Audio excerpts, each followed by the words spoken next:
Okay. It may be working here. Hang on. There's always a delay on the playback channel. We're working on it.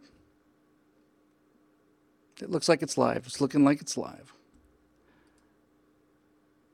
Come on, sweetheart. I'm just going to go ahead and assume that you guys can see this. I'll be looking for comments that you can see it in the chat section. It's generally a delay of about 15 seconds. Hey, there it is. I'm just going to go ahead and assume All right. that you guys can see this. I'll be looking. All right. Well, let me explain to you what's happened here. The Ustream software that I have used since the beginning of this is simply doesn't see the internet, which is kind of strange because everything else sees the internet. I've got my Mad Doctor hair on today. So, poking around, I went to like a page that I hadn't seen before, and then all of my control console that has all of my music, all of my graphics, all of that stuff is just plain dead. But I do get kind of a online screen thing that I found. So it's actually not something I'm controlling from my desktop. It's something I'm controlling from the web, apparently. And it's real basic. So two things have happened since we saw you last. One of regarding this nightmare, half an hour late start or so. One of them is that we got new internet for the building. One of the main reasons was to improve, the Stratosphere Lounge experience. Although that had been pretty stable for several shows, and start working with some large files. So we wanted to do that, and that's different. And now it says Ustream is IBM Cloud Video, and I'd never seen that before. So when Ustream is IBM Cloud Video, what that's telling me is pretty soon Ustream is not going to exist. It's now going to be IBM Cloud Video that we're going to be speaking to you on. And I suspect what's happened is they've shut down the kind of the old Ustream option and given me this real pale indication in order to get us to pony up to the pro broadcasting plans, which are simply insanely, ridiculously expensive. It's just crazy. It's like it's just insane what they're charging for it. So anyway, it looks like somebody is, sound is occasionally garbly. Everything's garbly because the controls are going up to the web and then down and then back over to you or something. But it's not coming out of the box. So I will have to look at what has happened to Ustream and what's going to happen to Ustream. But what looks pretty clear anyway is that I'm going to have to uninstall all of my existing Ustream software that I've been using since episode 1, I think, and then figure out what it is that IBM cloud streaming is all about and what they want to do.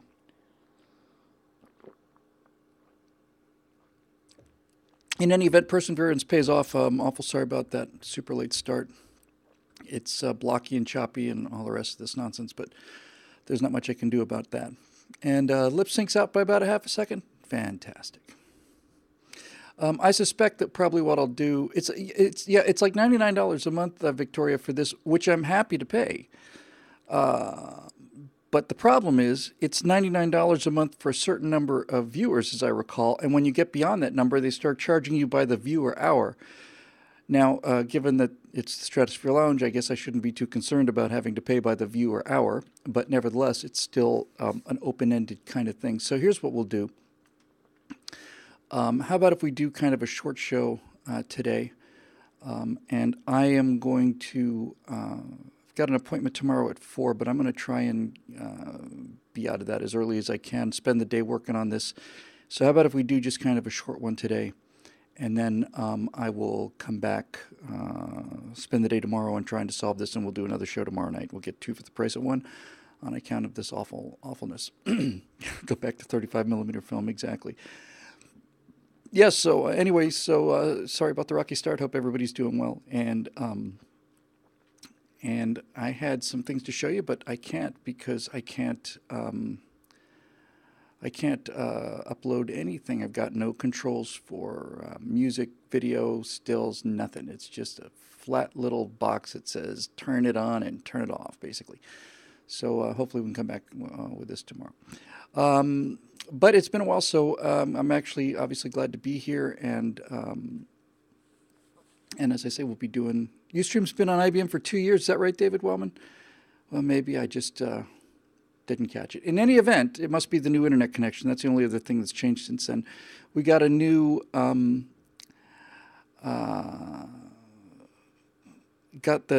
internet connection. They were offering me 500 megabytes down and 500 megabytes up for the same rate that they were previous contenders were charging for, I don't know, 10 or 15 megabytes up, maybe 7, 8, 9, something like that. So 500 up and 500 down is marvelous. Um, so that's good news. And I'm sure we'll find a way to get it hooked up and get that solved. I just have to spend most of the day on it tomorrow, I get the feeling. But that's okay. It makes me happy to do that. Yeah, this 179 and a half says Bone Canoe. No, actually, this will be 179. We'll do 180 tomorrow, and we'll take it from there. So sorry about the mangled beginning here. I'm going to keep this one pretty simple, and then I'll get to other things tomorrow when I can get more of the elements involved and maybe get my hair straightened out a little bit. It'll look like I got hit by lightning. It's a good look for me, but in any event, you get the idea. So I also have to decide now whether I want to follow the stream that's showing me in sync or whether I want to do the comments section and see what people are saying. So I will do that. Anyway, I hope everybody's been well. It's been a couple weeks since we've been here. It's 2 weeks ago, it says, for episode 179. So this would be, yeah, we missed 2 weeks. We're in the same shirt, apparently. That should help eliminate some of the confusion. And it's been a busy 2 weeks. Was a little bit sick for 4 or 5 days, I guess. And my beautiful wife Natasha, who should be watching now, for all of you in the comment section. And hey, Tia Molisa, I are you the person I saw at Safe in California? I'll be back. In any event, yes, I'm sure you must be. Good to see you. It was so good meeting you. So now Natasha's just a little bit under the weather, and it's kind of amazing because she's been here for 19 months now, I guess. And it's the first time she's come down with any kind of little cold at all. She said she was getting sick in Russia all the time. It was, that's what freezing mud will do for you, I guess. So anyway, we had the Big Saving California event, and we had ourselves quite a day there. That by the time I got home, that ended up being a 12-hour day. But God bless Jenny Sands for putting it on. She basically did the whole thing out of pocket, and it was fun being there for the whole day. Uh, yes, I saw. I just saw. Oh, so it must be Tiama Lisa. Yes, I saw Lisa, and Lisa was absolutely lovely, and I so enjoy meeting Strata Loungers and members and so on, and it's just it's just such a pleasure, and Lisa, you're just an absolute joy. Just both of you guys were just so much fun to meet, and this always cheers me up so much. It's just a wonderful experience to get to meet people who I feel like are friends of mine. So yes, it was great to see you. It was a big event, a lot of speakers, a lot of stuff going on, and since then I did an event out in Camarillo, which is a lovely group of people. Camarillo Federated Republican Women's Federated, something like that. Lovely, lovely people. That is the probably the oldest crowd in terms of just the age of the attendees that I think I do, and I love them. They're wonderful, wonderful, wonderful people. But I went out there and told the story about my Media Matters experience and how we are basically facing the wrong way. That we're like Singapore, where all of our guns are facing the ocean, and the enemy's coming in through the jungle on bicycles behind us. And talked a little bit more about doing some of these video game videos and stuff. This is what I want to talk about just very briefly, and I'll talk about it some more tomorrow. And even these very, very old ladies completely seem to get it. So I just would like to say something about that, because I know a lot of people have been very, especially hardcore fans like Stratoloungers and stuff, been a little concerned about all the time I've been spending on this. The thing that I don't guess I ever made clear enough, and that I'd like to make clear now, and I'll talk some more about this tomorrow, is, well, it's twofold. First of all, I won't be giving up doing what I'm doing, but more importantly, this isn't me going off to play video games. This is political messaging, and I think it is far more effective political messaging. And I suspect that in fact, I'm pretty sure that even including my incredible wife, who sees so many things about things that I don't see and has so many improvements for things that I don't see, she points out something, and I get a little huffy about it because I've just put 9.5 hours worth of dial twisting into trying to get something the way I more or less look at it. And she goes, "Oh, these eyes don't look right, or that face is funny looking." It's like, "Oh, thanks a lot. That's great." Next day I look at it and I realize the eyes don't look right and the face is funny, and so anyway. But in any event, I think even my beautiful darling Natasha, who is watching now, I don't think anybody fully gets what it is I am going to do here. I know there's some members of on the organization in the game saw some previews, and they've got a pretty good idea what it's going to look like. And I think a few people have some idea what it's going to look like. Some people have some idea about the basics of the interaction with the game crowd and all the rest of it. But to suffice it to say, I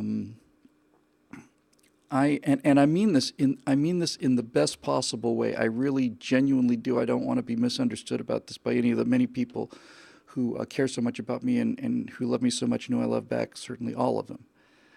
But I know I'm getting a lot of looks and a lot of the guy's lost his mind, he's gone off the rails kind of thing. And believe me, I'm actually extremely grateful for that, because it takes a real special friend to tell you when they think that you're off the rails.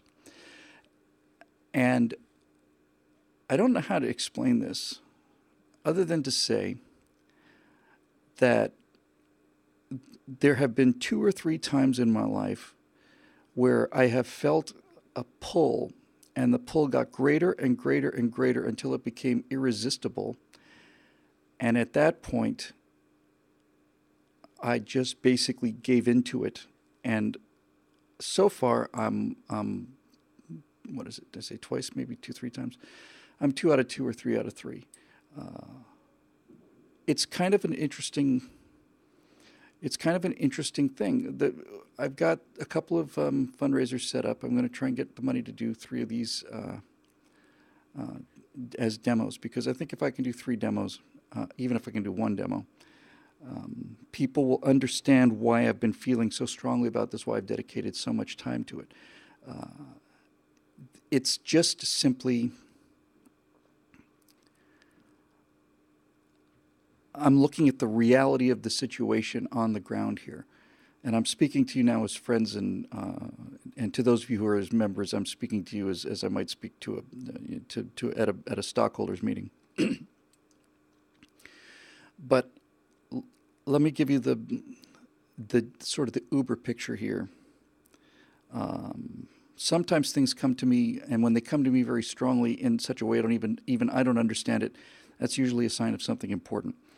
But I think the thing that really iced it for me and really put me into overdrive on this was at the Saving California event, where somebody was talking about the demographics that we're facing.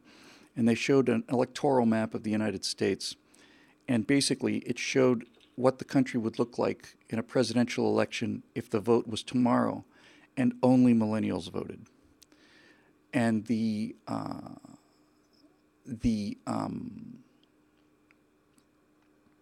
The map is like this. Republicans carry Utah for 6 electoral votes, and the Democrats carry everything else for 532 electoral votes. The map is 100% blue, except for Utah. That's if millennials voted, and only millennials voted today. Now, people have said to me, and I agree, that as people get older, they tend to become more conservative, and that's true. But the problem is they don't get to vote when they're older. They're voting now, and they're voting now blue, big, deep, dark blue all across the board. Sometimes, you don't know about things, whether it's just a hunch, and I try so hard to be honest with myself. I have such a tendency sometimes just to run off into the weeds that I've learned to be very careful about this and give it careful thought. And I feel like I've been as responsible about this as I can have been. But here's a couple of the equations I'm looking at that matter to me. The first one is that these people are not coming to us. And not only are they not coming to us, they won't watch any content I do anyway. They simply won't watch it. And I'd love to tell you they won't watch it because they're so politically opposed to it, but that's not the reason they won't watch it. They won't watch it because it's not entertainment. It's instruction, the stuff I'm doing now. And after a great deal of thought, I've realized that that the primary thing, and Natasha helped me see this too, the primary thing really is that these people are interested in one thing and one thing only, and that's entertainment. And the message has to be, to say that the message has to be entertaining would be to muddy the waters. I try to make the political messages that I do as entertaining as possible, but that's not what I'm talking about. I'm not talking about making a political message entertaining. I'm talking about making entertainment have one single hidden political message in it so that people will watch it. And that means 3 minutes, 4 minutes, and it means all of the bells and whistles to keep people watching something for 3 or 4 minutes. And I don't know of anybody who's doing this or talking about doing this. I don't know of anybody who's talking about doing this. And that's why I think it's a good idea. There are so many different advantages for this, not the least of which is getting a chance to work with Alfonso Rachel on a show-by-show basis. And, having had the pleasure of seeing, Bill Whittle, white supremacist, on 60 newspapers around the country 5-6 weeks ago, it is interesting to me how they're going to tag that racism card on a couple of characters who are 25-year-old friends who basically are the only two people in the entire world that trust one another. And I've mentioned before the fact that there are so many tools in the box that I don't get to use, music and timing and conversation dialogue, all of that. But I did do some test renders and showed them to the people who are involved with the game end of this, and they seem to be impressed. One or two of them may be watching now. Maybe they can put up something in the comment section there, give you an idea. I'll have them for you tomorrow. I was going to have them today, but I can't get any elements into this the way it is now. I'm looking at my political effectiveness, folks. I'm not looking for an excuse to wander off into the video game world. I'm looking at how I can be as effective as possible, and I'm just 100% convinced that this is the way. I would watch this, and I think a lot of people will watch it, and I don't know. I do know what good it does to keep preaching to the choir, because I thought at first my idea was to change minds, but I've spent the last 10 years preaching to the choir. I say that with a great deal of respect and admiration, and admiration for myself and my own work. Preaching to the choir basically means making sure that people don't get so discouraged that they give up the game. I mean, everybody that comes and talks to me, like Lisa, we met at the Saving California thing, and so many hundreds of other people that I've met come up to me and say, "Oh, you really kept me sane," and so on. So, if it hadn't been for doing that kind of thing, I think we would have been just completely, really down the drain. But there has to be a look at the future. And I get the feeling that, as I've been saying, um, we took the last election as a big victory and as a big reprieve. And I think not so much the American people, but given the failure of the Republican Congress, I suspect we're going to lose that House. And if we do, then it's going to be impeachment proceedings starting on January when they seat the new members. I mean, like immediately.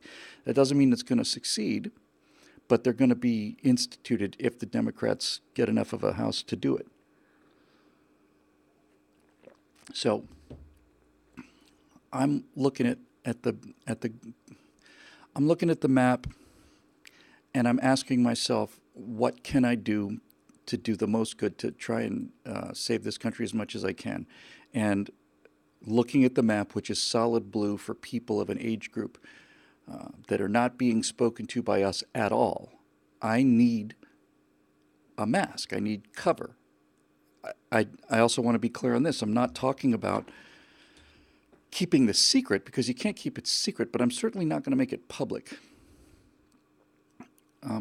This is one of Natasha's biggest worries and criticisms is that my people like you watching this are not going to see any of the work that I do. I'm certainly going to link to it, but it's not going to have my name on it, and it's not going to have anybody's name on it. And I'm not going to deny that I'm doing it, but I'm not going to advertise that I'm doing it either. So, when you factor in all of these things, it seems to me to be the smart way to go. And somewhere about a week ago, maybe a little more, maybe 2 weeks ago when I was in Chicago, some switch got moved in my head finally that said, okay, you've been building up a great deal of, favors and brownie points all around with various people and so on. It's time to call them all in now and get on with this. Because, as Eric mentioned, he wants to make sure that this doesn't get us away from the movies. I've been talking about doing movies since I've had BillWhittle.com 4 or 5 years now. And the thing that I also wanted to say about this, because it's important to me that you guys understand where I am and what I'm doing, and I get great feedback from all of you.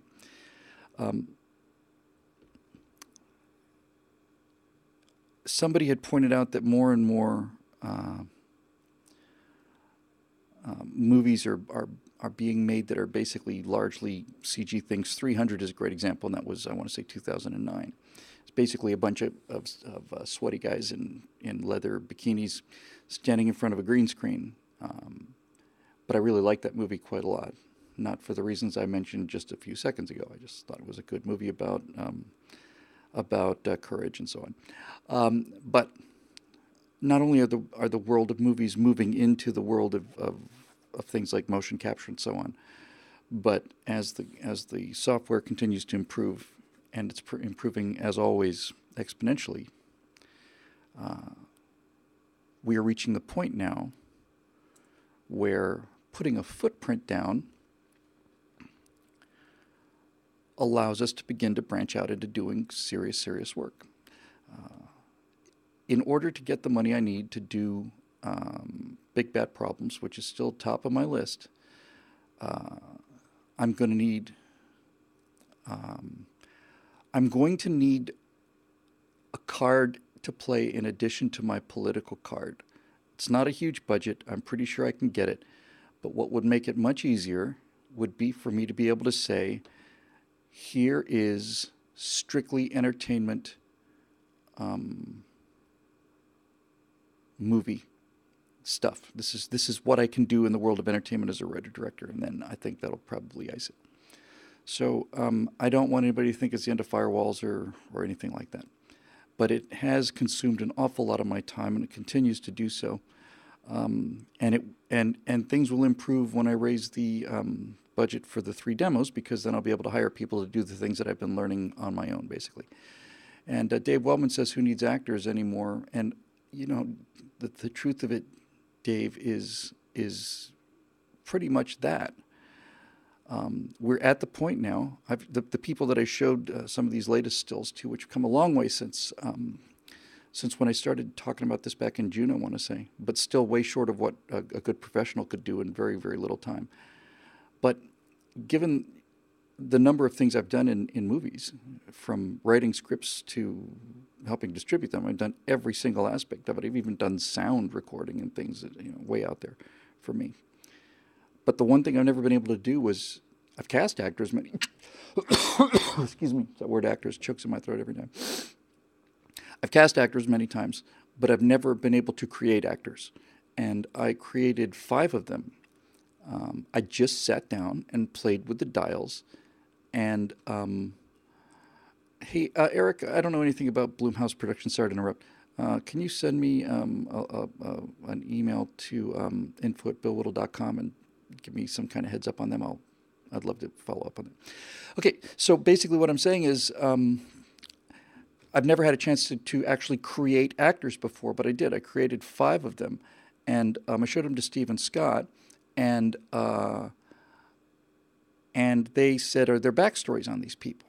And as it turns out, there are, because I wanted them to look different. And when you show somebody a still picture, and their first comment is, "Hey, that looks great. What's the backstory on this guy?" Then you have already succeeded, because you have created an interest in something that wasn't there before. Cheryl Toomey wants to know if it's my semi-retirement from political videos. It's actually, I'm not talking about semi-retiring at all. I'm talking about putting in much more work than I can into political videos. It's just I may not be the star of all of them. It may be my writing and somebody else's voice and somebody else's face. I'm hoping it might be my voice with somebody else's face, because that would be the most cost-effective way to do it. But in any event, do we need extras? Yes. And by the way, one of the great things about this idea of facial motion capture is I can hire guys who are like really good friends, some voiceover actors and so on. And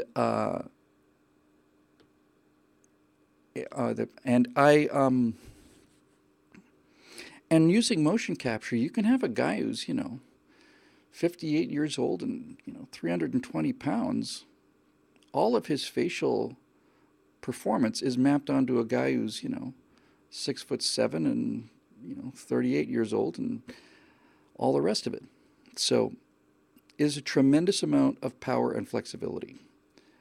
That's exactly right. Ohio Kosi says you get voice actors, they don't have to look the part, they have to be able to act.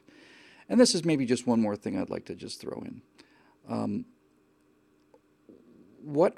Having spent a great deal of time working on the faces of these characters, and having now just doing some very, very basic animation tests,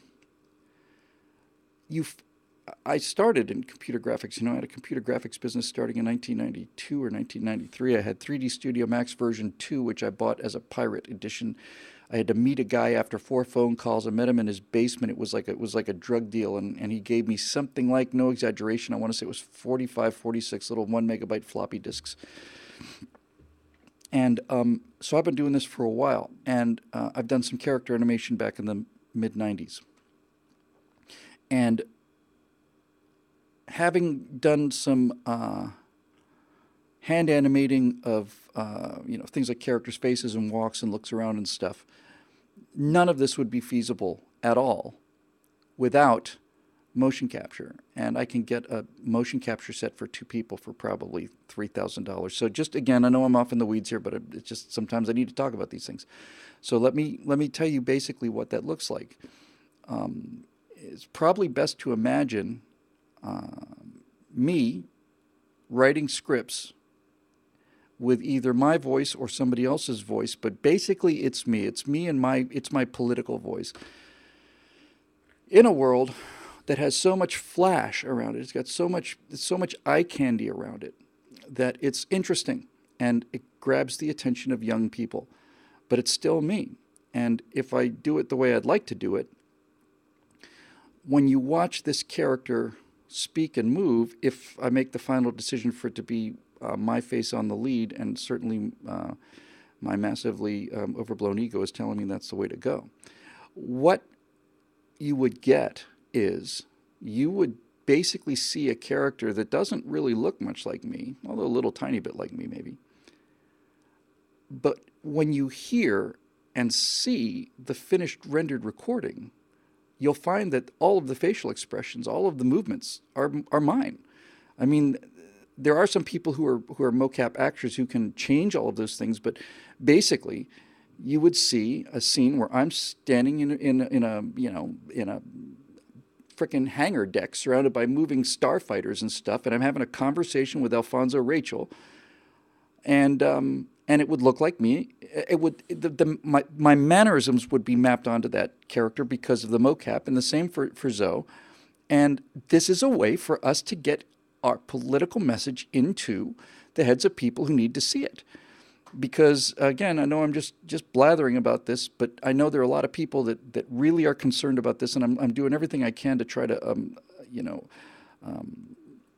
sort of address those concerns. Well,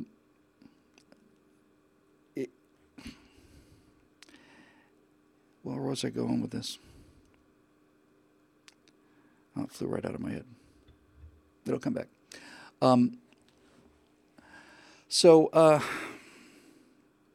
Yeah, I guess the main point is. Oh, I remember.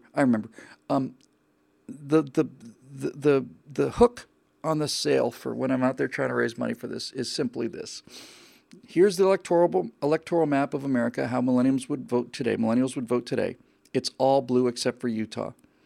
This is how young people in their 20s and 30s are voting. More and more of them are spending time in the computer game world. And the hook is they are spending, these Bernie Sanders socialists, these people that have made this electoral map pretty much solid blue, those people call themselves socialists, vote for Bernie, and when you give them their own time and their own money, they retreat to a world where they get to act like conservatives.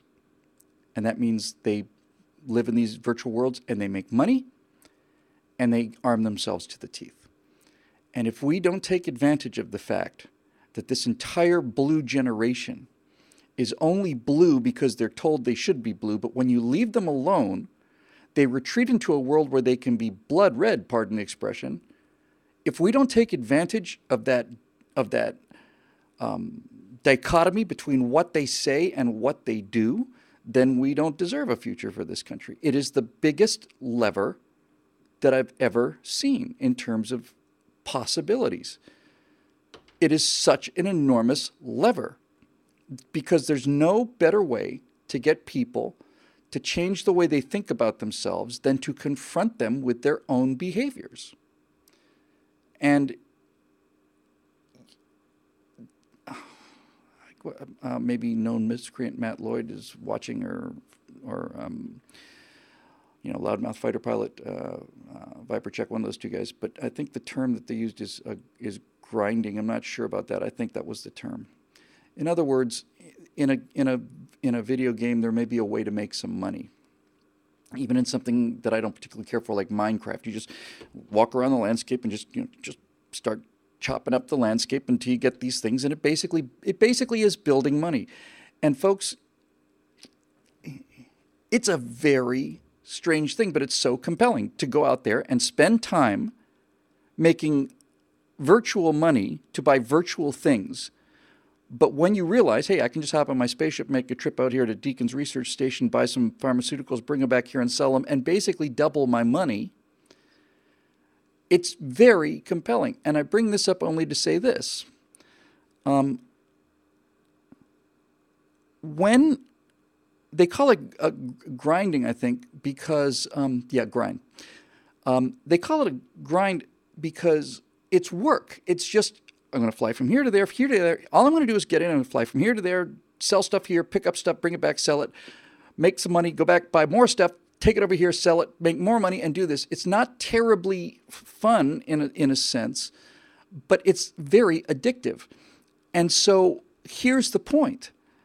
you will have so many video game players, and especially in like EVE Online and so on, who have invested hundreds or thousands of hours of their own time. Now, this isn't their time at work, and there isn't their time goofing off at Starbucks or anything. This is their own time. They've invested time in doing things that are not terribly fun in order to make the money they need in this virtual world to buy the things that they want. Now, if I come to them and say, all of that stuff that you've just spent the last several months just, grinding away on hour after hour after hour, accumulating, give me 93% of that and you can have 7. When I say that to them, their response is, are you nuts? I spent hundreds of hours walking around, poking my little pick into mountains or doing whatever I'm doing. I spent hundreds of hours to build up this money. Why should I give you 93% of it? Are you out of your mind? And then you can simply say, you know what? Now that you mention it, I guess it is kind of insane, isn't it, to support somebody who would want to take 93% of what you've spent the work and effort on and just take it away from you. That does seem a bit loony and rather evil. And this is how you change the map red. And that's my mission from the beginning, and it's my mission today, and it's going to continue to be my mission, is how do I make that map as red as possible during my time on Earth. It's a great halfway step between here and movies. Movies will be even more effective than this, but young people are going to movies less and less and less. They're watching less and less TV. Everything that's going on now is pretty much user-generated content on YouTube, or it's time in video game. And Victoria mentioned Twitch. Twitch is it's basically YouTube for live video game streams where you watch other people play games. And millions of people watch other people play video games. PewDiePie is, I think, the #1 subscriber on YouTube. Somebody can check for me. I'll check for myself. He's a Swedish guy, and he plays video games. And you watch the video game, and there's a little box in the corner where you get to watch PewDiePie. And this is the bulk of what he does. He's kind of a charming guy. And PewDiePie, hang on, there's some lunatic talking here. Shut up. Where is he? Yeah, let's find his, oh, okay. Yeah, as I write this, folks, the guy who plays video games online has a YouTube subscriber, but my YouTube subscriber base is about 100,000. PewDiePie's is 61 million subscribers, and PewDiePie doesn't get a whole lot of shadow banning because he's doing political comment. See how it works? So, yes, we do have a need for gamer extras. We do, absolutely. We have a need for all of the help, and we're going to go right straight to Stratosphere Lounge, and we're going to cast conservative actors in Hollywood. And the hope is, and then I will wrap it up, take a couple questions. But basically, the goal is this. Get the money for 3 demos, then get the money to do these things, 2 of them a month for a year. Building on that success, get the money to do Big Bet Problems, which is probably $1.5 million, $2 million, including marketing. And then using the success of that, start a physical, actual conservative studio, which functions kind of as a cultural fortress where people inside the fortress have the ability to speak to each other, and we get to go, we get to go to lunch together and talk about things as conservatives. People in show business bring all of their existing businesses. I don't want them to work for me. I'd rather have them be successful. But basically, you have a location, a physical campus, and now you've got conservative sound studios there, and conservative video game houses, and conservative special effects houses, conservative sound people, conservative directors, conservative, all of it. And then everybody gets to work on each other's projects. And as I've explained to a few other backers, if the accounting were done by humans, rather than by these soulless bastards over the hill behind me here, you would be able to get an incredible effect of scale and leverage in terms of the economics of it. So that's that, guys. And I just wanted to let you know I've been around for a while, been working on this, and I'm going to continue. But I wanted to let you know what we're doing. Okay, so let me take a couple YouTube, Facebook questions, and then I will come back tomorrow and I'll try and do a second show and show you some more of these things. I won't spend nearly as much time on it, I hope. But let's see what's going on over in the world of the Facebook page. Excuse me. All right.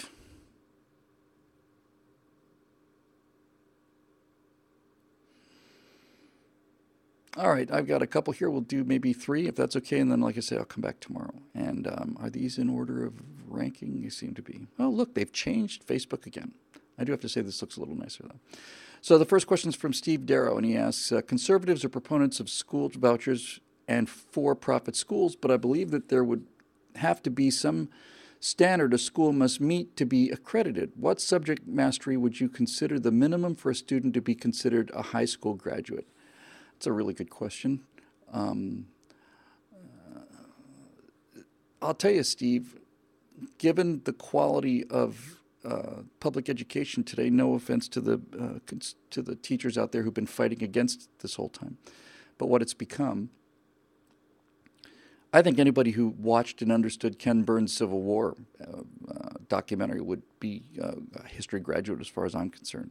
And I hate to say this, but the standards are so low that that anything would be an improvement now over what we're getting. And things just like social promotion, just get rid of all of that stuff, just that alone. And any class where you spend, an hour a day in history for 9 months out of the year, I think is going to be better than what they're getting now. Um, History should be taught in such a way that it's interesting, which, again, is the main reason, another reason I'm so interested in this computer game thing. If I try to tell millennials about what happened in 1776 and 1783, they just glaze over. So we're going to make all of those problems that we have to face 1,000 years from now. We're going to have to face pirates, and we're going to have to face a powerful empire, and we're going to have to figure out how do we build up our strength without getting too conspicuous, and do we have a chance to, all of these problems we're going to deal with in real time in the future, and we're going to make history something interesting. So I really don't know what the standards of accreditation should be, but I do know that they would have to be really, really something very simple, I think. Um, uh, there are just a number of things that were on, I guess, Bone Canoe said, you go back to classical education standards in the West 100 years ago, you look at that document, that school test that seventh graders had to pass or something from 1903. So if it would, in astronomy, I would want people to know, well, first of all, I'd like them to know some astronomy. In science class, I do a couple months on astronomy. And I think if you're going to graduate high school in astronomy, just as an example of something that I know relatively well off the top of my head now, I would say that a high school student in astronomy should be able to name the 8 planets of the solar system. I almost said 9, but I caught myself. In order, be able to draw an approximation of their relative sizes, would be able to tell us the composition of the sun. I think a high school graduate in astronomy should know what a main sequence star is. I think astronomy graduate should know the difference between population 1 and population 2 stars. I think that person should be able to determine the difference between a meteoroid, an asteroid, a planetoid, a planet, terrestrial planet, a gas giant planet, a brown dwarf star, a red dwarf star, main sequence G-type star, and then a hot star like Vega or Altair or something like that. And most importantly in astronomy, I would think that they should have a pretty good sense of the structure of the universe. When I say the structure of the universe, I simply mean the scale. I've mentioned it several times before, but there's a book called, a video called Powers of 10, where it starts out with a couple, it's many years old now, it was out when I was a boy, and I think they've done an updated version of it. But in the original, you see this photograph of this couple picnicking in Central Park, these two people lying down on a blanket, and they start with them because this is the world we know. This is the world of people.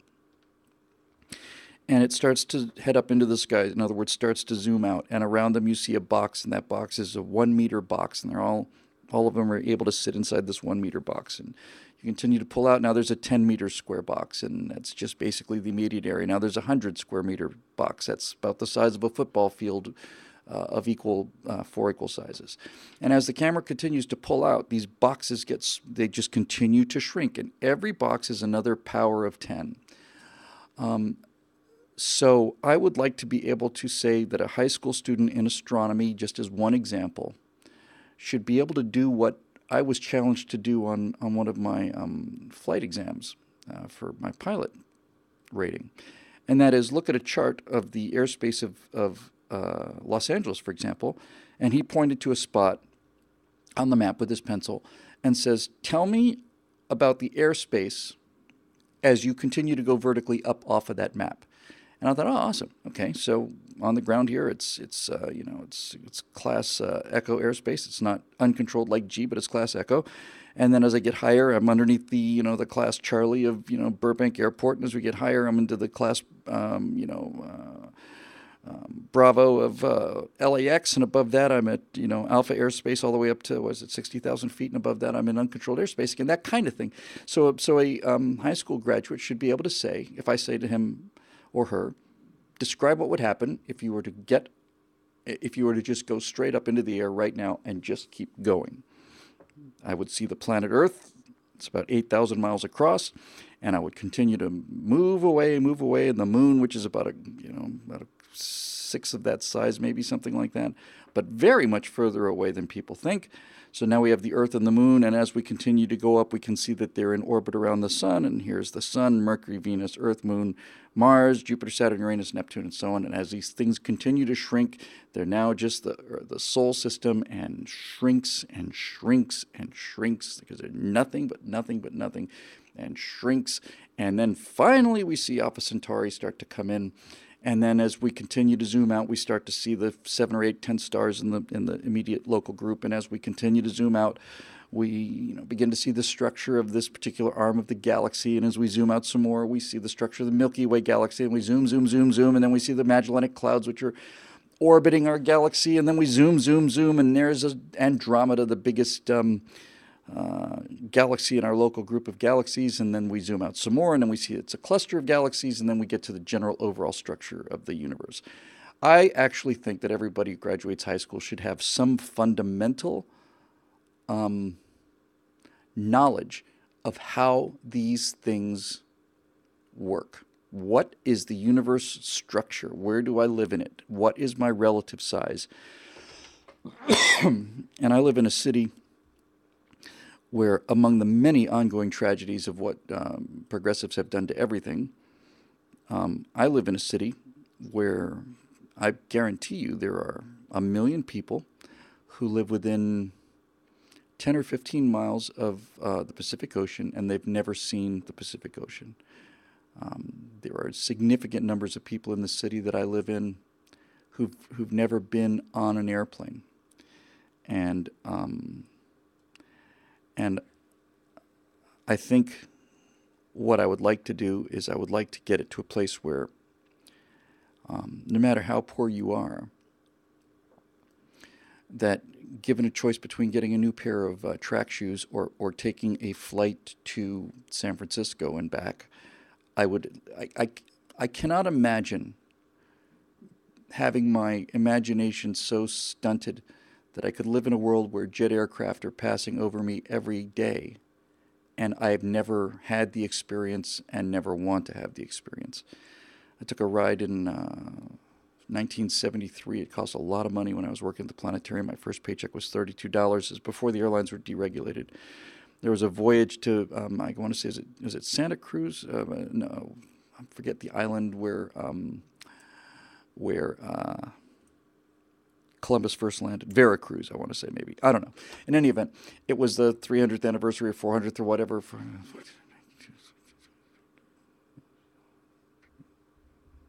500th anniversary. And And there was a flight, Eastern Airline flight, to fly over the island, take off from Miami, fly over this island where Columbus first set foot ashore on the 500th anniversary of his landing. And it was a charter flight. It was real expensive, and I worked my tail off to get on it because it was a chance to fly in an airplane, fly in a jet, 727. And they let me up in the cockpit when we circled, and it was really cool. I have footage from that trip, and my friend Phil Trick is in that picture, and also my friend Doug Gagan, who just recently passed away. And you're not going right, Bill? You're back. Okay.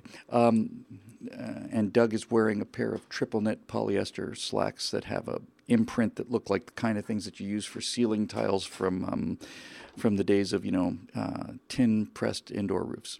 That man who walked through the frame, by the way, is an absolute hero. He's just an absolute hero. And I'll tell you a story about him a little later.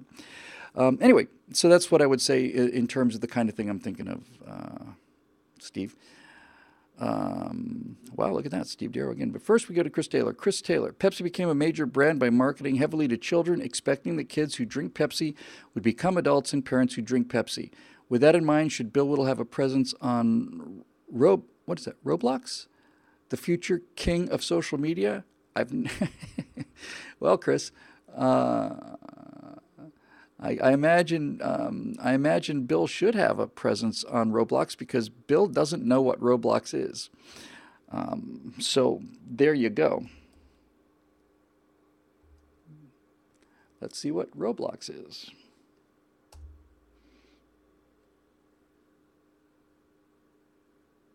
Largest social platform per play. How about that?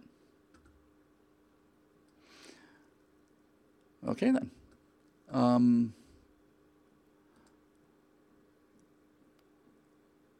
Okay. All right, great. I don't know what it is, but it looks interesting, and it's a great example of the kind of thing we're talking about. So it looks like it's basically a place. Yeah. It is. I think basically it's a place to go where you can hang out with your friends and play video games, which is pretty much exactly what I'm talking about. So yes, we need a presence there.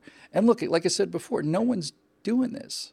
Somebody needs to be there, and we're in places where we don't need to be. And when people say, "What do we do about saving California?" my first answer is get to where the people who are voting Democrat are and convince them that it's a bad idea. That seems reasonable to me. So that's the plan. And I'm sorry I don't know more about it, Dave. I'll have a look at it. Maybe we can bring that subject up again. But yes, absolutely. The idea of marketing to young people is, in fact, the reason they succeeded. And it is what we're not doing. Some of us are not doing anyway. Most of us are not doing. All the rest of us are not doing. But some of us are trying to do. Okay, we'll do one more from Steve Darrow, and then I'll try and do one tomorrow. I got it. Steve Darrow, Chris Taylor, Steve Darrow, Chris Taylor. So I'll do both of these two, and then we'll call it a day. So back to Steve Darrow. In the past few years, we've seen the rise of what is being called the intellectual dark web, and includes people of very different political persuasions that are willing to have reasoned conversations with each other. If you could assemble a panel discussion with 5 people with a single moderator, who would you select as the panelists? Whom would you select as the moderator, and what topic would you propose?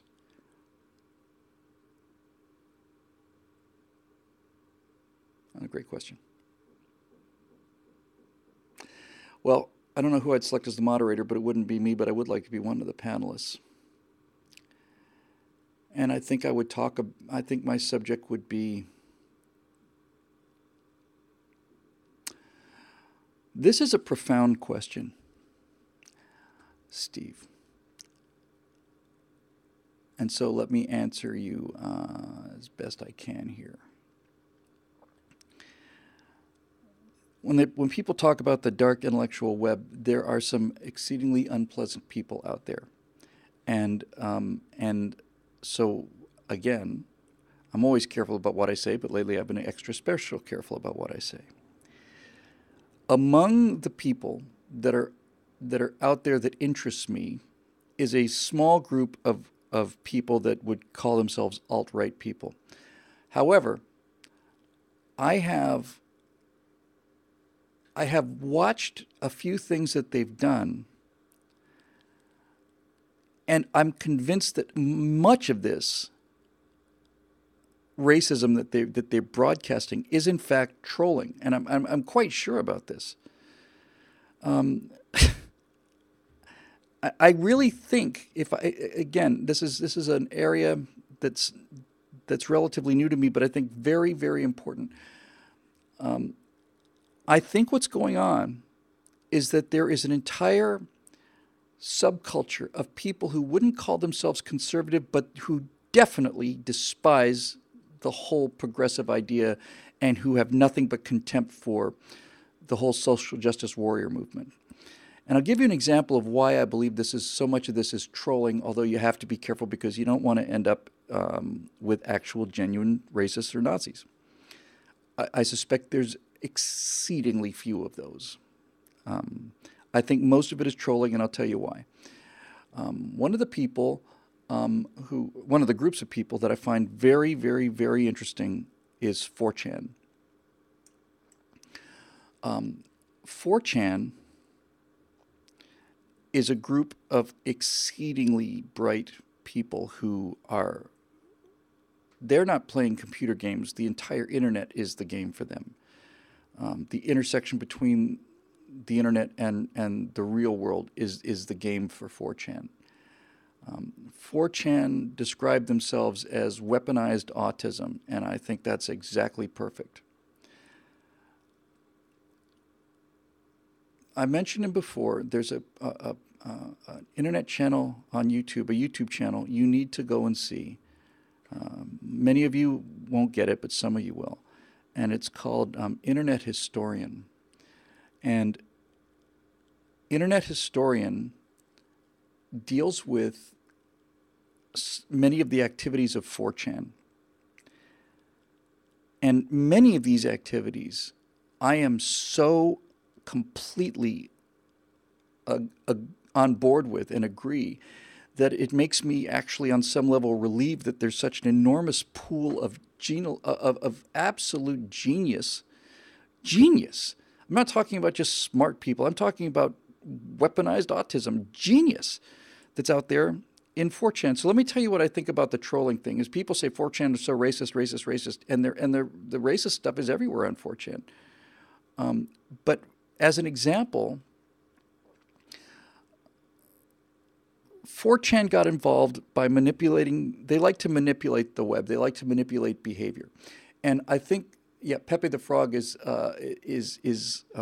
mascot of Trump's sort of alt-right supporters, and Pepe the Frog is a great example. But let me give you a better example of what I think is mostly trolling on the part of the alt-right and on especially on the part of 4chan. I think it was Mountain Dew was going to come up with the name of a new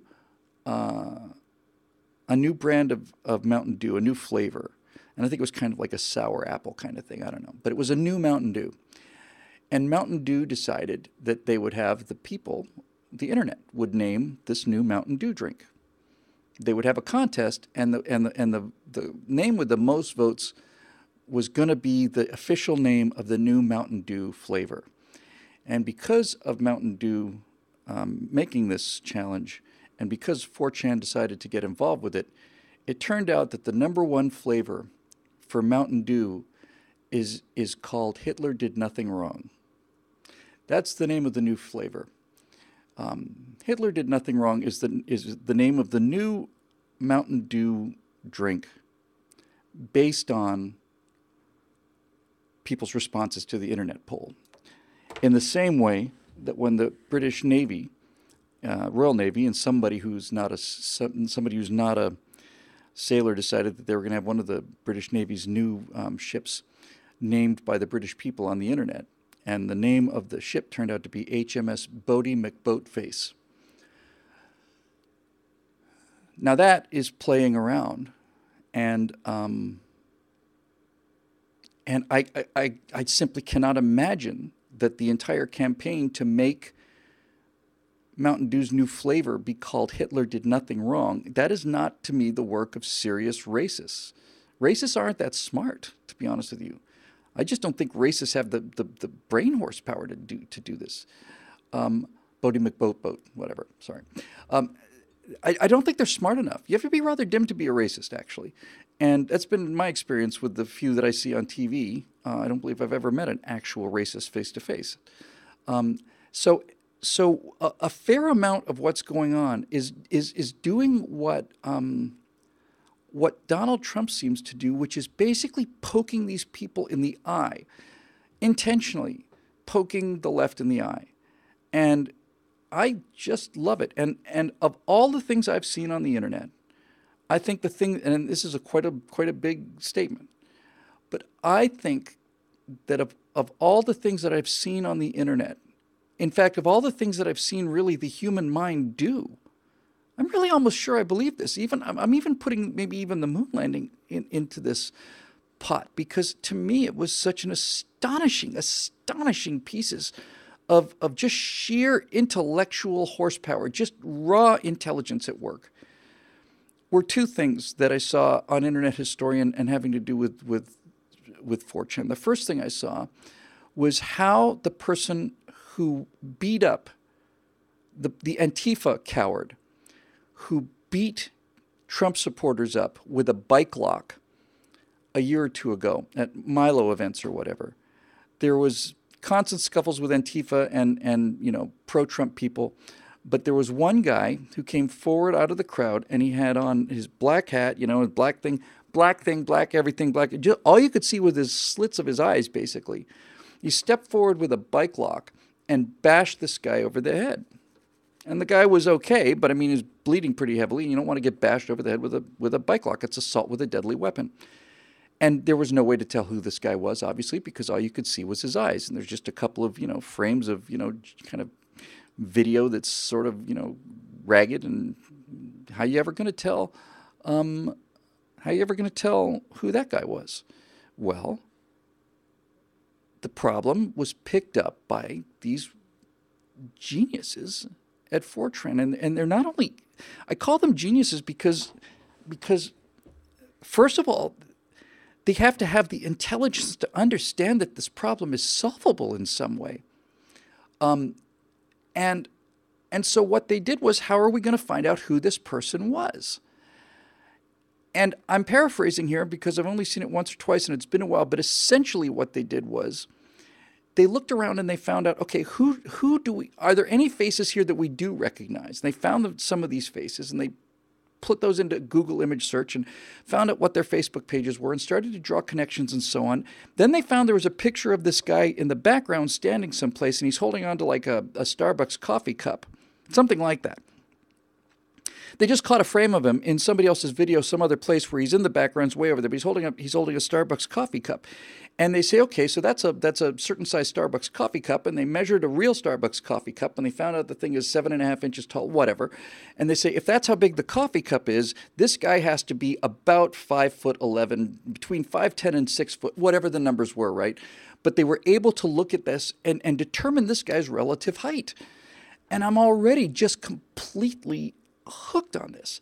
Then they started doing all of these other comparisons and doing like a root tree analysis of whose Facebook friends were who. They were looking for somebody of the approximate right age, the approximate right size. They had to have the right eye color.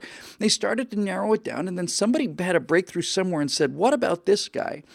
And then they took this guy's face, his picture of this guy's face from Facebook or wherever they found his picture, and rotated and scaled it and superimposed it 50% opaque in Photoshop over the frames that you could see of this guy.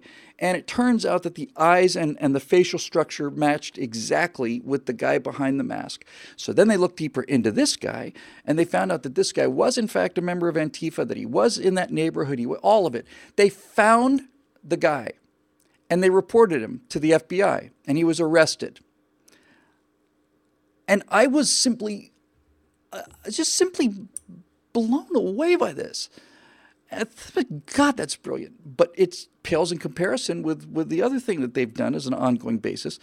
See, I'm stupid enough to get myself into trouble, and sometimes I get myself into deep trouble, but I'm not so stupid that once I'm in deep trouble, I just keep digging. And this is exactly what Shia LaBeouf did. So Shia LaBeouf loses his mind when Trump is elected, and he decides that he's going to put a webcam up in New York City, and he's going to basically be there. Shia LaBeouf's going to be there on this webcam. He's going to be screaming into this webcam, "He will not divide us. He will not divide us. He will not divide us." And then when Shia LaBeouf decides to go home and drink more Red Bull so he can come out and say more of "He will not divide us," the webcam is going to stay on, and people can come forward and they can also shout their hatred at Donald Trump into this webcam.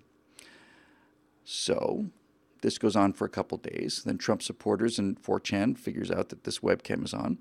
So they start coming forward and they start holding up,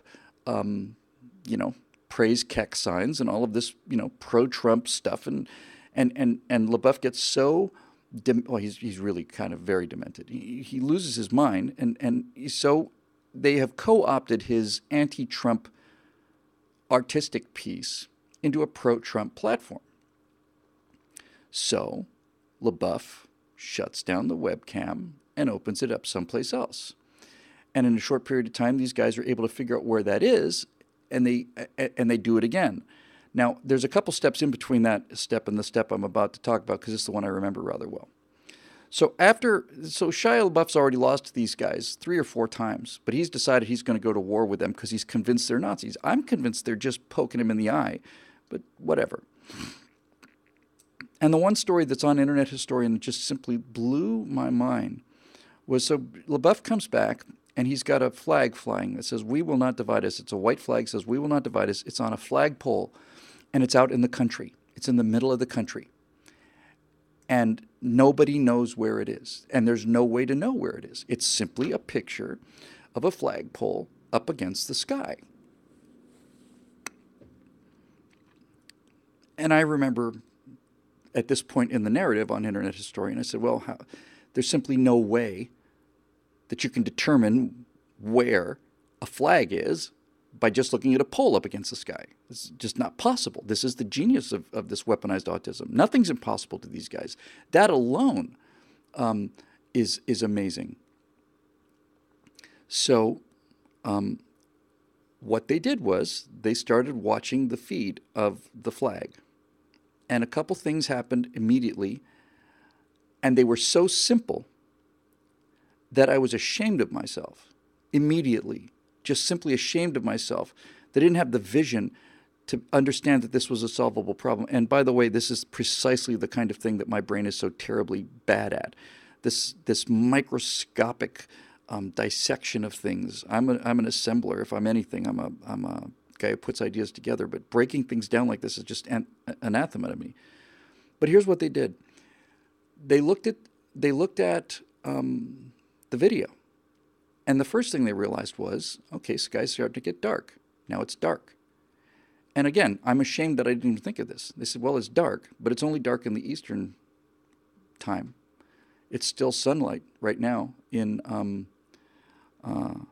Central Mountain and Pacific times. So already, by one simple observation, they've reduced the search area to the eastern quarter of the United States, and as a matter of fact, confined it to the eastern quarter of the United States because it's not in Europe, it's not anywhere else. So just by watching the sun go down live, they were able to tell this is approximately somewhere along this line of longitude and also to some degree latitude. But to make a long story short, they're watching this and they see in the sky 2 jet contrails.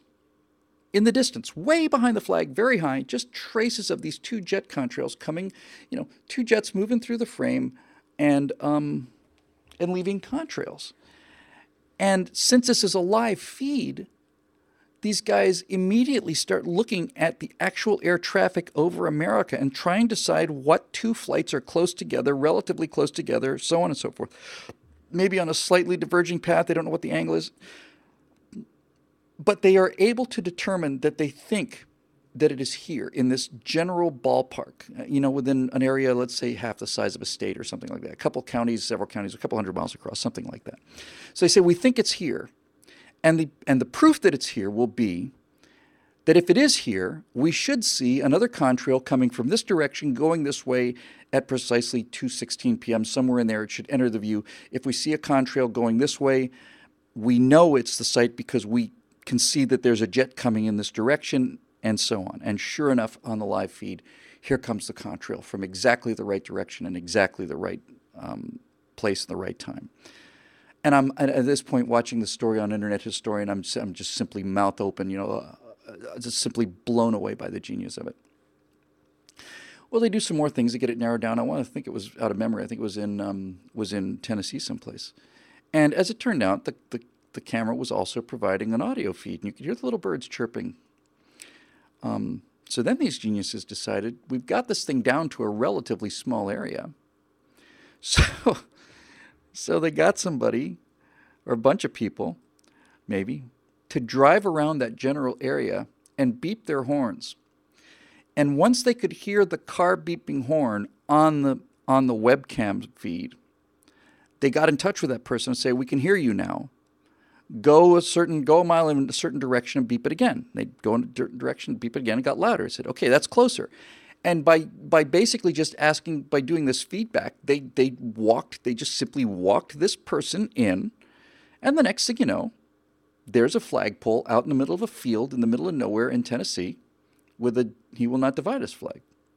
And rather quickly it was taken down and something like underwear was put up, or a Keck flag or something. And they did all this in, I want to say, 30 hours. So LaBeouf moves to Finland. He's going to do it in the world now. Now he's broadcasting from inside a room, and nobody knows where.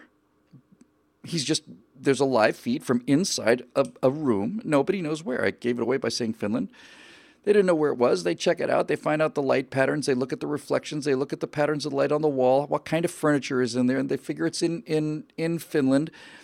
Or Denmark, I think it was Finland. And then, okay, so now they start saying, well, what about this piece of furniture? Where is it sold? And they look for stores in Finland online that sell this piece of furniture, and they get that down. And the next thing you know, they're looking at rental properties in Finland, and it turns out that there's a house that has this kind of thing that was rented at this kind of time, and they look at it, and they, boom, sure enough, that's where he is. And it's overwhelming to me. And these people, again, I don't want to say they're conservatives. I don't suspect they are. I suspect they're libertarians. In fact, I'm quite sure they're libertarians. But these people, I am convinced, can discover anything. And it was and remains enormously gratifying to me that they're out there. I don't know how much of the actual racism that's out there is real. I know there's one of the Chans is known for having a bunch of really bizarre dark porn, including underage porn out there. And needless to say, it's not something I want to identify myself with. But that's the internet, right? The internet is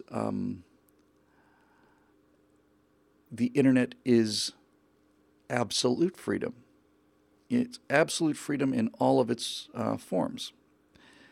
And so I would like to talk to them about freedom of speech, and I think that given the level of intelligence of these people,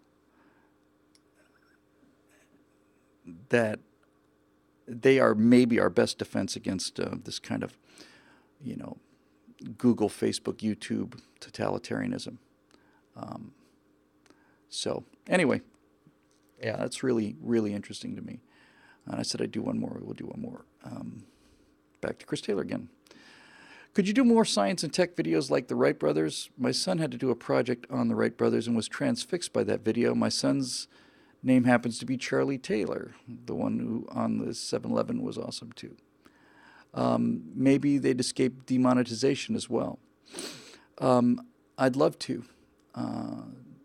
I remember I read a book called about the Wright brothers, and needless to say, I knew a fair amount of it. And I talked about how Bert and Dick Rutan were the Wright brothers, R-I-G-H-T brothers, because I'd spent some time up there with them. And Bert and Dick had a third person in the form of Mike Melville, and the three of these people accomplished aviation miracles, in the same way that Orville and Wilbur accomplished miracles, and Fred Taylor, right? Charlie Taylor. Fred Taylor's a running back for Florida. Charlie Taylor was a mechanic, and we know about the Wright brothers and and their conquest of the air, the first people to fly, but they never would have flown that thing without Charlie Taylor. Charlie Taylor, the Wright brothers themselves, Orville and Wilbur, spent a long time trying to find an engine that was light enough and powerful enough to get this thing off the ground, and there simply wasn't one. So this guy, Charlie Taylor, just took a big block of aluminum and just bored some holes into it and built some pistons. He made the engine that powered the Wright Flyer. He's as much of that victory as the Wright brothers are. So I'd love to do stories like this. There's a tremendous story that needs to be told. What's his name? One second. I can't. Sometimes I just blank. I mean, I know this guy very well. I just don't. I just blank on names sometimes.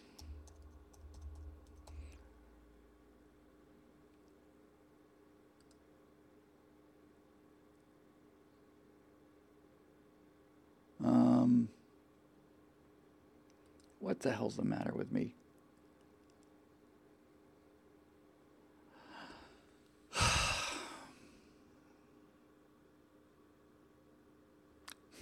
Duh. Sorry, Rand. Rand Simberg. I know Rand very well. I just could not place his name.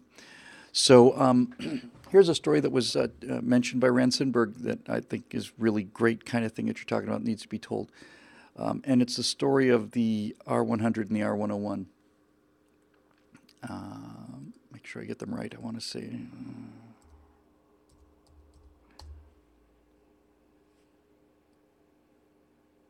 I want to get the numbers right. Yep.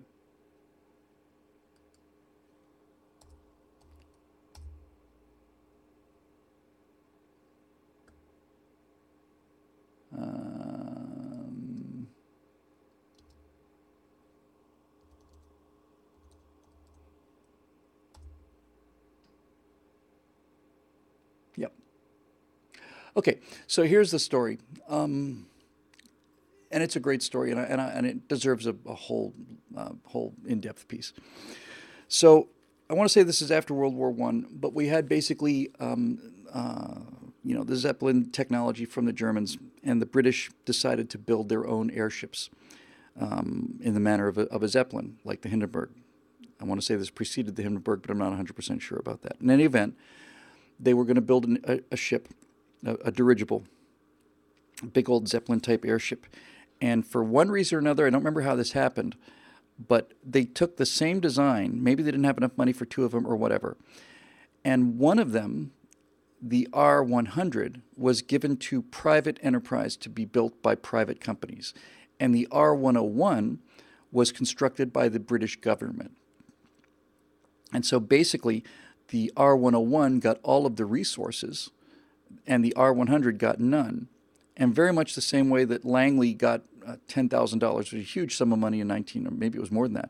In early 1900s, the federal government paid Langley to build a flying machine. I think he called it his aerodrome. In any event, Langley's went crashing right into the Potomac River, did nothing.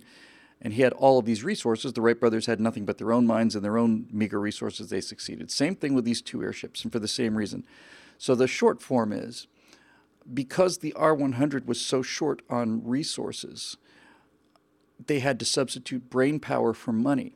And all of these innovations in terms of saving weight, safety, all of this went into the R100 design, which was virtually identical to the R101 design.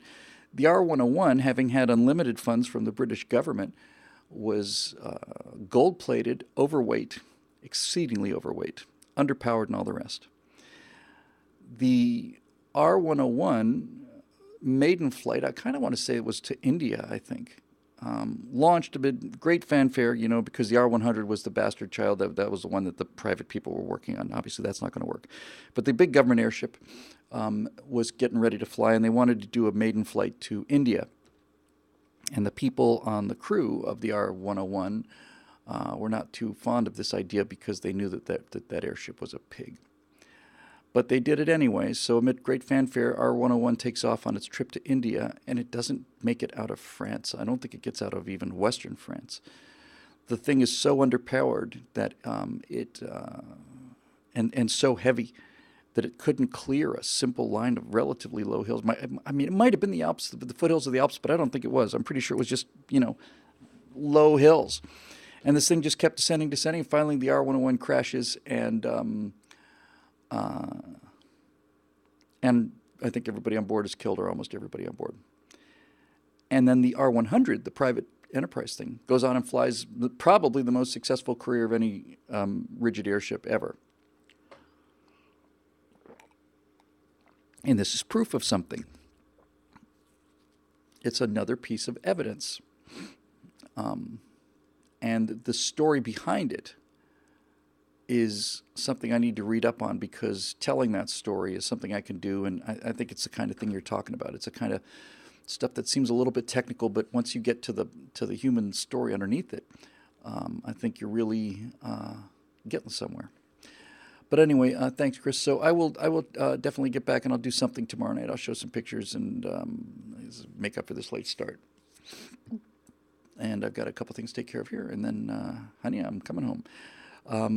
Have to have a chat first with our heroic fellow back there about some things.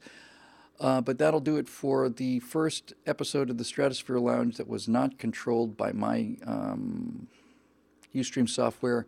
Hopefully it will save okay, and hopefully it will give me a downloadable version or something, but we'll find out the answer to that very quickly when I push the button. So thanks again for everybody for being here. Sorry about the slow start, and I'll find out what the new software is demanding, and we'll get that installed, and we'll do something, get this thing back on the road. Okay, thanks again for putting up with me, and thanks again for the feedback. And it's always so good to meet all of you out there on the road, and I just feel like family, and kind of are, I guess. So I'm going to go back to the other page now. I'm going to hit stop record and then stop stream, and hopefully we'll see you guys tomorrow. Thanks for joining us. That was 179. Sorry, that was 180. And hopefully we'll see you tomorrow for 181. Okay, take care. Bye-bye.